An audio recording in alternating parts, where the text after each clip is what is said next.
El ELN tiene hoy unos 2.100 miembros en Venezuela. Están en 10 puntos de redes de apoyo y en 36 zonas campamentarias a través de los frentes de guerra nororiental, oriental y norte, buscando un corredor estratégico entre La Guajira y Bichada. Y además tienen presencia de miembros del Comando Central, el COSE, alias Pablito y alias Antonio García. Están hoy en territorio venezolano. El Frente de Guerra Oriental actúa en el Amazonas, Apure, Barinas y Bolívar. Participan del contrabando, la extorsión, la minería ilegal y el narcotráfico. Además, hacen presencia los frentes Carlos Germán Velasco Villamizar, Domingo Laín, Juan Fernando Porras y Luciano Ariza. Las FARC tiene el Frente 33 en Táchira, el Frente 10 en Apure, el Frente Acacio Medina en Amazonas y Bolívar, y los que se autodenominan marquetalianos, al mando de Iván Márquez, uno de los negociadores del Acuerdo de La Habana, que hoy es disidente y que se concentra en la frontera y en algunos centros urbanos de Caracas. Los pelusos están en Táchira, donde se han enfrentado al ELN por el control de las actividades criminales en la frontera. El Clan del Golfo en norte de Santander y Táchira. Y los rastrojos también están en Táchira y se han enfrentado con la FARC y el ELN por el control del narcotráfico y el contrabando. ¿Qué hemos hecho nosotros? Colombia participa de manera responsable y sostenible en los escenarios internacionales, especialmente en los escenarios de carácter multilateral. Para nosotros es muy importante la defensa de la seguridad y la estabilidad internacional. Nosotros hemos privilegiado el compromiso con la democracia representativa y el Estado de Derecho. Por eso, a través del Ministerio de Relaciones Exteriores, hemos venido denunciando en distintas instancias internacionales la presencia que hacen organizaciones criminales colombianas en territorio venezolano. El gobierno ha denunciado ante la OEA, la ONU, el TIAR, la OTAN, el Consejo de Seguridad del Atlántico, el Consejo de Seguridad del Atlántico Norte, la Conferencia Hemisférica de Lucha contra el Terrorismo y el Foro Global contra el Terrorismo, la Unión Europea y en otros escenarios, como el narcorrégimen de Venezuela le ha venido dando refugio en su territorio a grupos armados organizados, tales como el ELN y la disidencia de las FARC, que desde allí cruzan y cometen acciones terroristas en territorio colombiano. Nuestro gobierno está comprometido en la lucha contra el narcotráfico y el terrorismo, contra las organizaciones criminales transnacionales y en cumplimiento de los múltiples compromisos para combatir y prevenir el terrorismo, como las resoluciones de Naciones Unidas, especialmente las emanadas del Consejo de Seguridad y las obligaciones de instrumentos internacionales, no hemos parado en buscar todas las herramientas jurídicas y en denunciar esta presencia. Nosotros hacemos un llamado a la Asamblea Nacional, hacemos un llamado a los venezolanos que están convencidos de que nosotros tenemos que combatir como región de manera armónica, unida, todas las organizaciones criminales, las organizaciones dedicadas al narcotráfico y al terrorismo que martirizan a nuestras naciones. Todos los instrumentos jurídicos internacionales que contemplan la problemática generada por las acciones terroristas incluyen a todos los estados que directa o indirectamente estén involucrados en organizar o instigar actos de terrorismo, en los que permitan que en su territorio haya presencia o comisión de actividades terroristas, los que toleren que desde allí se orquesten actividades terroristas para afectar terceros países. Nosotros, desde el gobierno del expresidente Álvaro Uribe Vélez en su momento y hoy con el presidente Iván Duque, hemos denunciado las acciones del régimen ilegítimo que hoy usurpa el poder en Venezuela contra la paz y la seguridad de la región. Hemos demandado de la comunidad internacional medidas adecuadas para poner fin a ese actuar desestabilizador. En 2019, ante la Asamblea General de Naciones Unidas, el presidente Iván Duque entregó un dossier de 128 páginas con el acervo probatorio que demostraba la complicidad del régimen de Maduro con los carteles terroristas que atentan contra Colombia. En ese momento se hablaba de la presencia de por lo menos 20 cabecillas de la FARC y 1.400 hombres del ELN con 207 ubicaciones controladas por esa organización en Venezuela, además de 20 pistas de aterrizaje al servicio del narcotráfico. El pasado 19 de mayo de este año, el embajador de Colombia ante la ONU, el doctor Guillermo Fernández de Soto, envió una carta al presidente del Consejo de Seguridad de Naciones Unidas donde afirmó que existen crecientes indicios de vínculos entre el régimen de Nicolás Maduro y la organización terrorista ELN y otros grupos armados para la explotación ilícita de oro y otros minerales en el arco minero del Orinoco, así como la presencia creciente de Hezbollah. La presencia y las acciones del ELN y otros grupos organizados en Venezuela se traduce en un sistema de macrocriminalidad que es auspiciado por el régimen de Maduro, que les brinda salvaguardia, que les da libertad para acción a organizaciones que son catalogadas como terroristas en la Unión Europea y en Estados Unidos. En diversos informes de Naciones Unidas, Colombia ha denunciado esa presencia del ELN y las actividades criminales que lidera en su mayoría el Frente de Guerra Oriental. También se ha reseñado cómo el ELN aprovecha la presencia en territorio venezolano para controlar importantes yacimientos mineros con beneplácito de algunas autoridades y en connivencia con algunos colectivos venezolanos. Frente al tema del narcotráfico, también hemos dejado constancia de cómo los miembros del Frente de Guerra Oriental han sostenido reuniones en territorio venezolano con delegados de disidencias de la FARC y cómo allí acordaron establecer un corredor para el tráfico de drogas desde el municipio de Rómulo Gallego en Apure hasta el estado de Amazonas en Venezuela. De igual manera, nosotros hemos señalado que los frentes de guerra norte, nororiental y oriental del ELN se lucran de las cuotas por ingreso, distribución y comercialización de productos que pasan de Venezuela a Colombia por la frontera de La Guajira, el Cesar, norte de Santander, Boyacá y Arauca. ¿Cómo comercializan esos productos? ¿Cómo la organización terrorista ha establecido nexos con colectivos que delinquen en la frontera y con grupos delictivos como el denominado La Línea? En los informes también hemos hecho referencia a la presencia de Hezbollah, que en alianza con grupos narcotraficantes en la región, en el hemisferio, adelantan todo tipo de actividades que les permiten desarrollar acciones terroristas contra sus blancos, pero además se beneficia a Hezbollah con estas organizaciones narcotraficantes de actividades de lavado de activos, tráfico de droga, trata de personas para poder financiar sus operaciones. Cuando era ministro de Relaciones Exteriores, el actual ministro de Defensa, Carlos Holmes Trujillo, en la sesión permanente del Consejo de la OEA en septiembre de 2019, también denunció y presentó evidencias sobre los vínculos del régimen de Nicolás Maduro con organizaciones como el ELN y la FARC, que desde hace décadas se viene dando en Venezuela. No podemos olvidar que desde el año 2002, Colombia denunció en instancias internacionales los campamentos de la FARC en el estado de Zulia.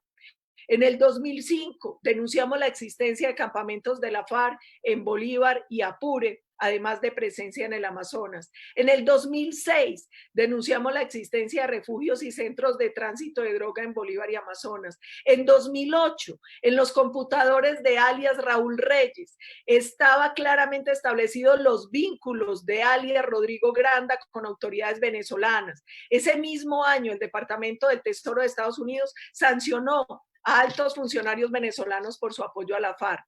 En 2010, el que era entonces embajador de Colombia denunció la activa y creciente presencia de la FARC en Venezuela. En ese momento se hablaba de 1.500 hombres de la FARC en el vecino país. En 2011, el comandante general de las fuerzas militares denunció también la presencia del ELN en territorio venezolano. En 2012, en un informe del gobierno de Estados Unidos, se denunció la permanencia del ELN y la FARC en Venezuela. En 2015, la Dirección General de Contrainteligencia Militar informó sobre la presencia de diversos cabecillas de ELN y FARC en Venezuela. En 2016, el propio gobernador de Amazonas denunció la presencia de cerca de 4.000 hombres en armas de FARC y el ELN.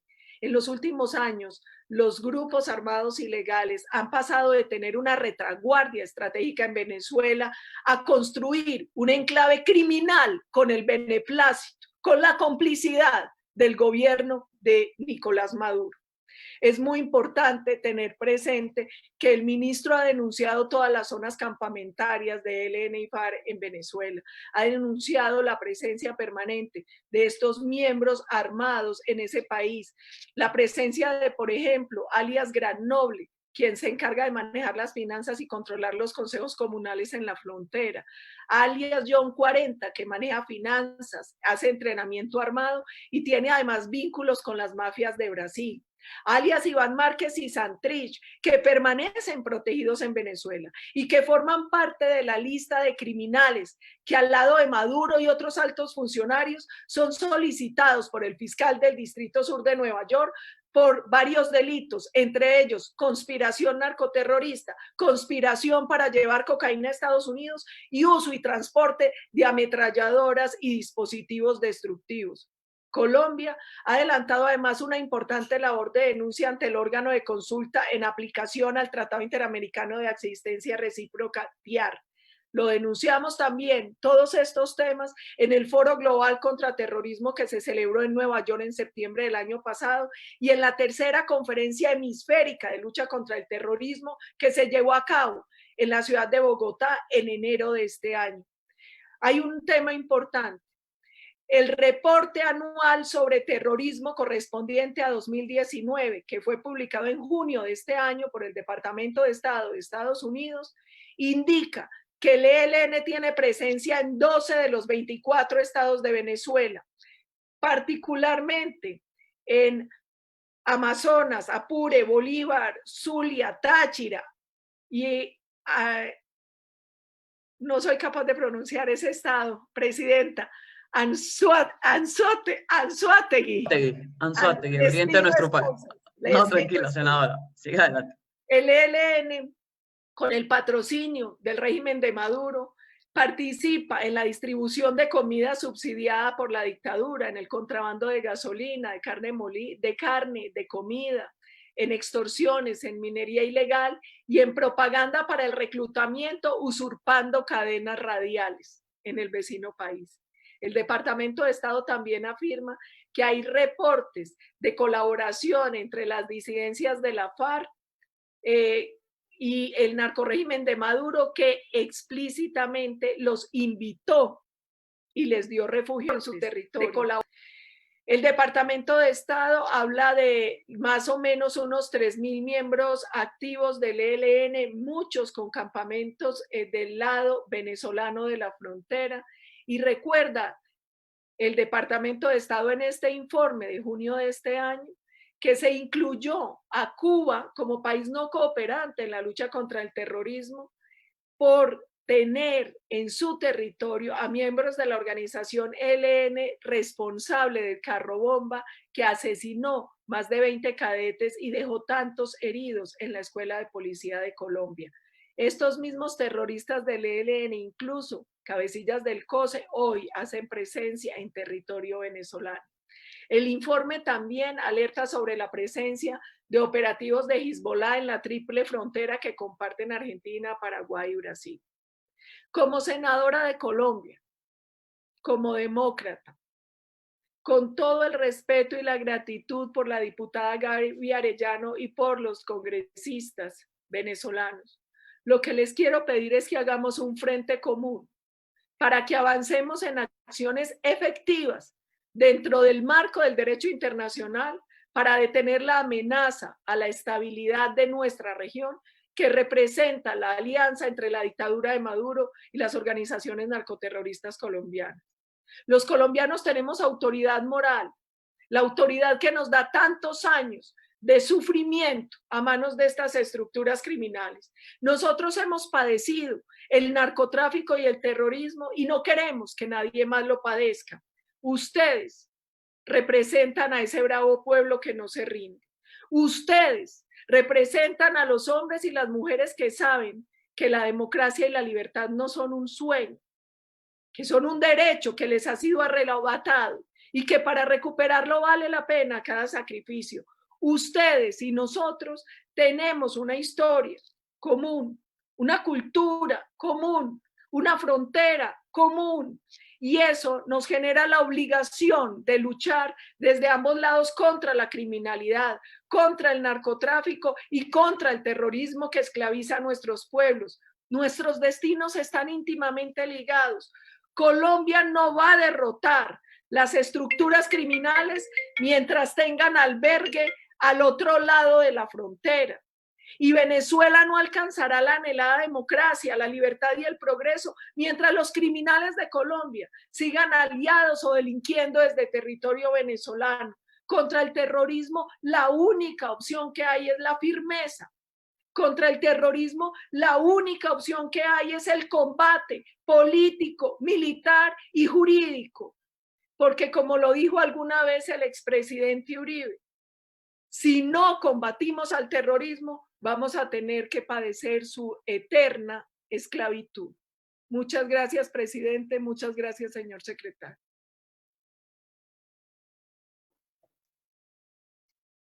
Muchísimas gracias, senadora. De verdad, muy completo el informe y detallado. Sabemos y conocemos de su trabajo. Si algún diputado, señor secretario, tiene alguna pregunta para la senadora. Ciudadana presidenta, tiene el derecho de palabra el vicepresidente de esta subcomisión, diputado José Luis Pirela. Bueno, en primer lugar, agradecerle a la senadora Paola Holguín su importantísimo informe, muy interesante. Yo quería hacerle dos preguntas, un comentario y dos preguntas. En torno a eso que ella acaba de proponer tan importante, que es el Frente Común, que yo creo que se está desarrollando en muchas áreas. Creo que hay que, frente a las nuevas realidades y a la dimensión de realidades, construir algunas iniciativas que puedan fortalecer ese frente común. Cito una, por ejemplo. Nosotros aprobamos en la Asamblea Nacional de Venezuela impulsar la creación de una comisión parlamentaria de América y Europa en la lucha contra el narcotráfico y el terrorismo. Lamentablemente hemos avanzado poco en ese tema, pero podríamos trabajarlo. ¿Qué otras áreas propone ella para ese frente común? Segundo, hace unos días vi una entrevista muy breve en un noticiero al presidente Álvaro Uribe saliendo de uno de los tantos acosos judiciales que vive permanentemente. Señalar que en Colombia se estaban creando condiciones o estaban estimulándose la creación de condiciones prochavistas o prechavistas. Un poco que nos hable de ese tema y de la relación de esto con el Foro de Sao Paulo.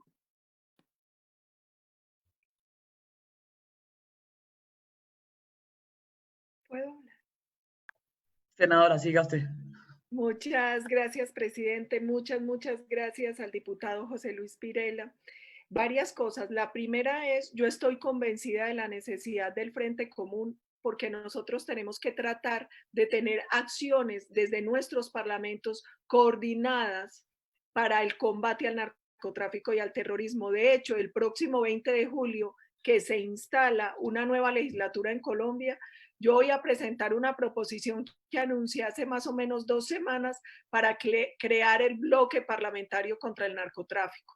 Porque lo que uno ve es que quienes se encargan de promover y proteger por complicidad ideológica, que termina siendo complicidad criminal al narcotráfico y al terrorismo, están muy organizados y coordinados en el mundo.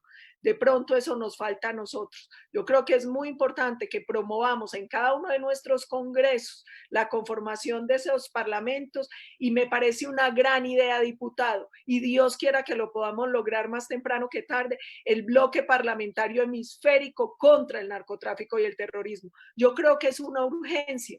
Hay muchas anécdotas que yo les podría contar de oportunidades que hemos perdido en el combate a estructuras criminales por la falta de capacidad para tratar de homologar algunos puntos de nuestras legislaciones, para establecer unos mecanismos más expeditos de cooperación que nos permita atacar a estas organizaciones criminales transnacionales. Yo soy un soldado de la causa, entonces el 20 de julio procederé con la proposición en Colombia de la creación del parlamentario en mi país y estoy a sus órdenes para ayudar en lo que podamos hacer para conformar el gran bloque parlamentario hemisférico contra estas estructuras criminales. Ahí yo creo que también es importante mejorar la comunicación entre los congresos para fortalecer nuestra legislación en temas que tienen que ver con lavado de activos, con cooperación jurídica, que sea eficiente, que nos permita no atacar solo un caso específico, sino entender el narcotráfico y el terrorismo como sistema y poder atacarlo como sistema. Por ejemplo, en el caso del narcotráfico, atacar los cultivos ilícitos, la transformación, los sitios de los laboratorios, el transporte, el lavado de activos, el tráfico de armas que está asociado al narcotráfico. Y recordemos que en muchas resoluciones de la ONU y de la OEA se reconoce el vínculo que hay entre narcotráfico y terrorismo. Por eso yo creo que esta idea del diputado José Luis Pirela es fundamental y es importante que rápidamente busquemos avanzar. Y mientras se logra, qué bueno sería que una vez logremos conformar el bloque en Colombia, podamos tener una mayor comunicación con Venezuela, además, porque nosotros tenemos la obligación de continuar denunciando en todos los organismos internacionales esta información sobre la presencia de estructuras criminales dedicadas al narcotráfico y al terrorismo que hacen presencia en nuestras dos naciones. Y el expresidente Álvaro Uribe Vélez se manifiesta sobre el tema de lo que viene pasando en Colombia. Miren, nosotros hoy tenemos una enorme preocupación y es que sentimos que en Colombia y en otros países de la región se vienen acelerando unos movimientos que quieren implementar todo ese tema que implementó la narcodictadura de Maduro y que en su momento hizo Chávez en Venezuela. El fortalecimiento del Foro de Sao Paulo y del Grupo de Puebla nos debería llevar a una preocupación a quienes creemos en la democracia, en las libertades y en la necesidad del combate a las estructuras criminales. En Colombia se vienen fortaleciendo muchos grupos, movimientos y organizaciones de izquierda, muchos grupos y organizaciones vinculados a la dictadura que hoy usurpa el poder en Venezuela. Para nosotros esa es una enorme preocupación. Cada vez se organizan mejor, cada vez se organizan más. Y en Colombia, por ejemplo, vemos un ataque permanente a todo intento que hace el país por combatir el narcotráfico. Nos quitaron la posibilidad de fumigar con glifosato. Ahora han presentado en el Congreso proyectos de ley para legalizar los cultivos ilícitos. Adicionalmente, a través de sectores de la justicia que tienen complicidad con estos sectores políticos, han logrado, por ejemplo, que el acuerdo de cooperación de Colombia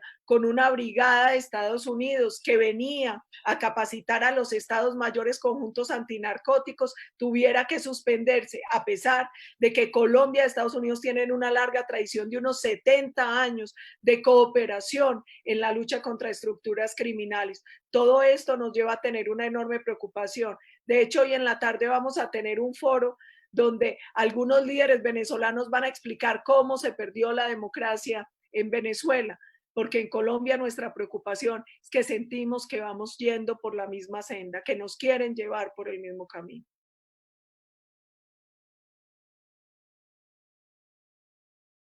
Muchísimas gracias, senadora, a los parlamentarios, a los periodistas por su intervención y la documentación. Cualquier informe que quiera consignar oficialmente por nuestros correos para la compilación de toda esta documentación que estamos haciendo en cada una de las sesiones, senadora. Presidente, con todo respeto, yo elevé un derecho de petición a la Cancillería colombiana, donde aparece de manera muy detallada información de la que yo acabo de dar acá.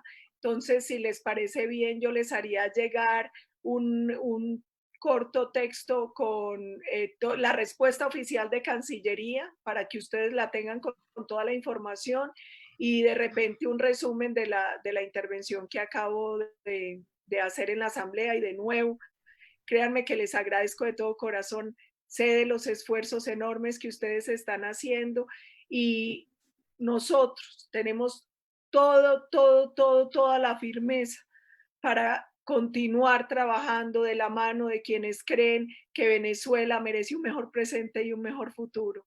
Merece un presente y un futuro con democracia, con libertad y con progreso para todos los ciudadanos. Muchas gracias, presidente. No, gracias a usted, senadora. Señor secretario, ¿algún punto?